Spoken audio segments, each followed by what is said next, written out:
Hi friends, this is Miss Medico channel, and today we are going to start video lecture about Okazaki pieces. आपको पता है जब हमने पिछले lecture देखा था डीएनए मेड इजी का, तो हमने स्टडी किया था कि डीएनए की रेप्लिकेशन कैसे होती है, कैसे अनवाइंडिंग होती है, किन एंजाइम्स से होती है और कौन से एंजाइम्स रिस्पॉन्सिबल होते हैं, रेप्लिकेशन बबल क्या होता है।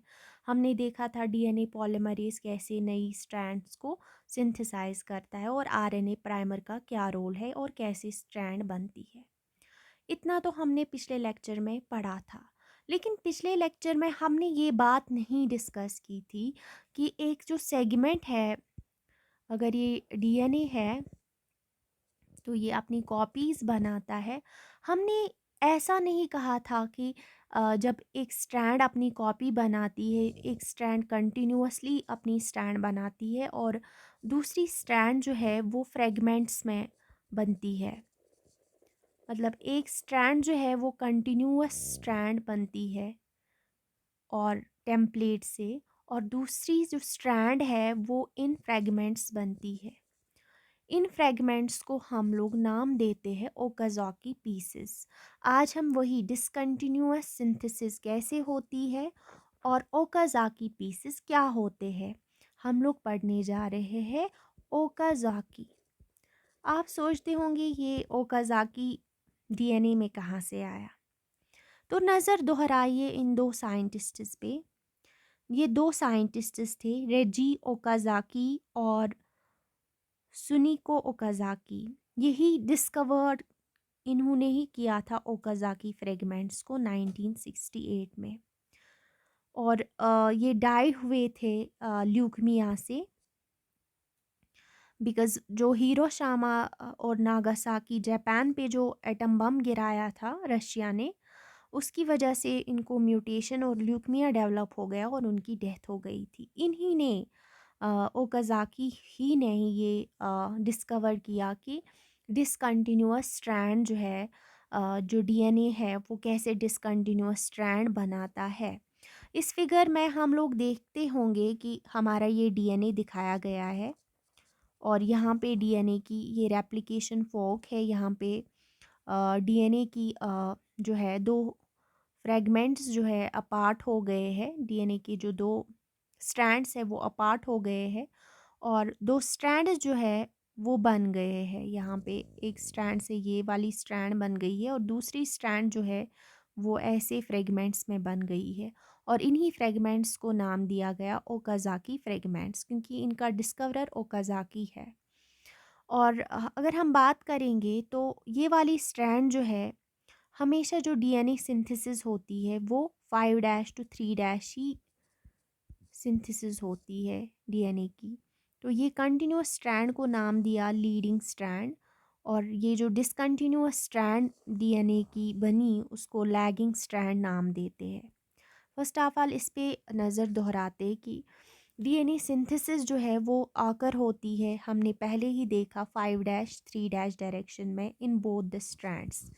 देखिए यहाँ पे भी 5' से स्टार्ट होती है और 3' पे ख़त्म होती है, एरो ऊपर की तरफ है। और यहाँ से भी लैगिंग स्ट्रैंड में 5' से स्टार्ट होती है और 3' पे ख़त्म होती है।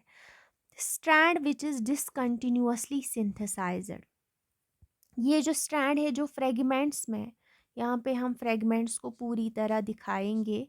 ये जो फ्रेगमेंट्स में स्ट्रैंड डेवलप हो गई है, डिसकंटिन्यूअसली स्ट्रैंड जो बन गई है, it is called the lagging strand. इसी को हम लोग नाम देते हैं lagging strand. So from today onwards हमें पता चला है कि डीएनए जो रेप्लिकेट करता है वो रेप्लिकेट करता है, एक स्ट्रैंड जो है वो कंटिन्यूअसली बनती है और एक स्ट्रैंड जो है वो डिसकंटिन्यूअसली बनती है। जिस डिसकंटिन्यूअस स्ट्रैंड को हम लोग नाम देते हैं लैगिंग स्ट्रैंड। तो टुडे ऑनवर्ड्स हमें पता होना चाहिए लैगिंग स्ट्रैंड जो है, जिसको हम लोग रेट्रोग्रेड स्ट्रैंड भी बोलते हैं। रेट्रोग्रेड स्ट्रैंड भी बोलते हैं, और वो सिंथेसाइज होती है, वो भी सिंथेसाइज होती है 5' to 3' डायरेक्शन में ही। तो डीएनए अदर वन जो है, जो कंटिन्यूअसली पॉलीमराइज होती है, उसको हम लोग लीडिंग स्ट्रैंड बोलते हैं। तो डीएनए में हमें आज दो स्ट्रैंड्स हमें बनती है। एक को हम लोग नाम देते हैं, अब से पहले हमें नहीं पता था लीडिंग स्ट्रैंड, हम नहीं जानते थे, हम सिर्फ रेप्लिकेशन देख रहे थे कैसे होती है। लेकिन अब हमने जाना कि डीएनए में जब रेप्लिकेशन होती है तो एक स्ट्रैंड लीडिंग बनती है, लीडिंग स्ट्रैंड कंटिन्यूअसली जो पैदा होती है उसको हम लीडिंग स्ट्रैंड बोलते हैं। और एक जो है वो फ्रेगमेंट्स में आकर होती है, फ्रेगमेंट्स में सिंथेसाइज होती है, उसको हम लोग लैगिंग स्ट्रैंड बोलते हैं, है या रेट्रोग्रेड स्ट्रैंड बोलते हैं। ठीक है। replication of DNA takes place on both strands simultaneously, but it is in pieces of about 10 to 100 to 250 nucleotides in length. बताया जाता है कि जो रेप्लिकेशन ऑफ डीएनए है वो दोनों स्ट्रैंड्स में लेकिन साइमल्टेनियसली होती है। इस स्ट्रैंड में भी उसी वक्त रेप्लिकेशन होती है, लैगिंग स्ट्रैंड में भी तभी रेप्लिकेशन होती है, कभी अलग अलग रेप्लिकेशन नहीं होती दोनों स्ट्रैंड्स में। वही बता रहा है, replication of DNA takes place on both strand simultaneously, मतलब एट ए टाइम जो है स्ट्रैंड्स की रेप्लिकेशन होती है, लेकिन it is in pieces of 100 to 250 nucleotides in length. ठीक है, लेकिन पीसेस में होती है ऑफ 100 to 250। ठीक है। Small DNA molecules attached to its own RNA primer are called Okazaki fragments. ये जो आप स्मॉल डीएनए फ्रेगमेंट्स आप देख रहे होंगे जो कि डीएनए प्राइमेस के साथ यहाँ पे अटैच्ड रहते हैं, आरएनए प्राइमर के साथ अटैच रहते हैं, और ये जो स्मॉल फ्रैगमेंट्स होते हैं डीएनए के, इन स्मॉल फ्रैगमेंट्स को हम लोग क्या नाम देते हैं, मैंने पहले ही कहा है, इन स्मॉल फ्रैगमेंट्स को नाम देते हैं हम लोग ओकाजाकी फ्रैगमेंट्स। तो Okazaki fragments are nothing but they are the small pieces of Okazaki. Okazaki fragments क्या होते हैं, small pieces of DNA with it is own RNA primer. RNA primer भी तो होगा साथ, क्योंकि आरएनए प्राइमर ही पहले बनता है, उसी के साथ न्यूक्लियोटाइड्स अटैच होती है तो तब जाके बनता है हमारा डीएनए। तो जो स्मॉल फ्रेगमेंट्स में डीएनए बनता है उसको हम ओकाजाकी फ्रेगमेंट्स बोलते हैं। Several Okazaki fragments are produced along the lagging strand in 5' to 3' direction. देखिए आप, लैगिंग स्ट्रैंड में बहुत सारे ओकाजाकी फ्रेगमेंट्स बनते हैं, जितनी बड़ी स्ट्रैंड होगी उतने ही ओकाजाकी फ्रेगमेंट्स बनते हैं लैगिंग स्ट्रैंड में। और हमें पता है जब भी डीएनए की रेप्लिकेशन होगी, जब भी डीएनए सिंथेसाइज होगा, वो हमेशा 5' to 3' डायरेक्शन में ही सिंथेसाइज होगा। As it moves primase enzyme synthesis short RNA primer to which deoxyribonucleotides are attached by DNA polymerase. हमें पता ही है प्राइमेस एंजाइम जो है वो पहले शॉर्ट आरएनए प्राइमर सिंथेसाइज करेगा, छोटा सा प्राइमर सिंथेसाइज करेगा, और इस प्राइमर के साथ फिर हमारे जो न्यूक्लियोटाइड्स है वो अटैच होएंगे, और इस तरह से ये फ्रेगमेंट्स बनेंगे बड़े बड़े, और इन फ्रेगमेंट्स को हम लोग ओकाजाकी फ्रेगमेंट्स बोलते हैं।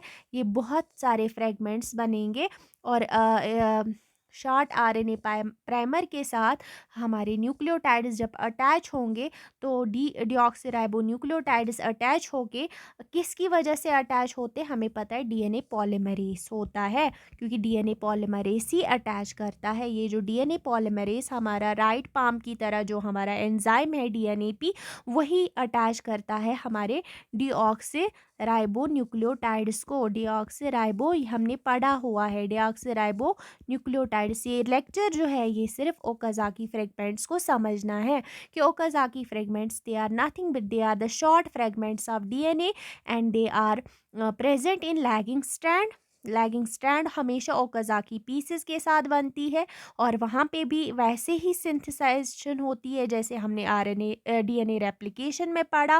वैसे ही हमारे पास आरएनए प्राइमर बनता है जिसको प्राइमेस एंजाइम सिंथेसाइज करता है और फिर प्राइमेस जो है आरएनए प्राइमर जो है उसके साथ डीएनए पॉलीमरेज न्यूक्लियोटाइड्स को अटैच करता है और हमारा शॉर्ट फ्रेगमेंट्स ऑफ डीएनए बनता है जिनको हम लोग ओकाज़ाकी फ्रेगमेंट्स बोलते हैं। आरएनए प्राइमर फिर रिमूव हो जाता है डीएनएपी से, क्योंकि डीएनएपी की जो है डीएनए पॉलीमरेज़ की जो है एक्सोन्यूक्लियस एक्टिविटी होती है कि वो रिमूव कर सकता है उस आरएनए पार्ट को, and it is replaced by that part is replaced by deoxyribonucleotides by this enzyme also. DNAP ही इसको रिप्लेस करता है। फिर जो ये फ्रेगमेंट्स होते हैं हमारे, जो ये ओकाज़ाकी फ्रेगमेंट्स होते हैं, इनकी जो निकिंग होती है, ये निक होते हैं बाय, ये जॉइन होते हैं बाय एंजाइम लाइगेज। हमने फिगर में ये लाइगेज दिखाया है, यहाँ पे जो एंजाइम है ये आपस में इन ओकाज़ाकी फ्रेगमेंट्स को जोड़ता है। तो यहाँ पे हम येलो से दिखाएंगे ओकाज़ाकी फ्रेगमेंट्स को कौन जोड़ता है आपस में, लाइगेज। लाइगेस एंजाइम जो है इनको जोड़ता है और फिर जाके हमारी जो है 2 स्ट्रैंड्स जो है पूरी बनती है और इस तरह से हमारा डीएनए की कॉपी होती है, हमारा डीएनए सिंथेसाइज होता है। फिर लेटर ऑन जो है वो पॉलीमराइज़ होके क्रोमैटिन की फॉर्म लेता है, उसमें जो प्रोटीन्स होते हैं वो अटैच हो जाते हैं जिनको हम हिस्टोन प्रोटीन्स कहते हैं और इस तरह से डीएनए की रेप्लिकेशन होती है। इस वाले जो भी हमने डीएनए रेप्लिकेशन में पढ़ा है, तो इसका जो ये नोट है वो मैं आपको डिस्क्रिप्शन में नोट्स प्रेजेंट करूँगी। अगर आपको वीडियो के रिलेटेड या मेरे वीडियोस के रिलेटेड कोई भी क्वेरी हो तो कमेंट सेक्शन में डू कमेंट, और प्लीज़ सब्सक्राइब माय चैनल। आपके सब्सक्रिप्शन से, आपके कमेंट से जो है मेरा मोटिवेशन बढ़ता है, उत्साह बढ़ता है और काम करने के लिए। Thank you so very much.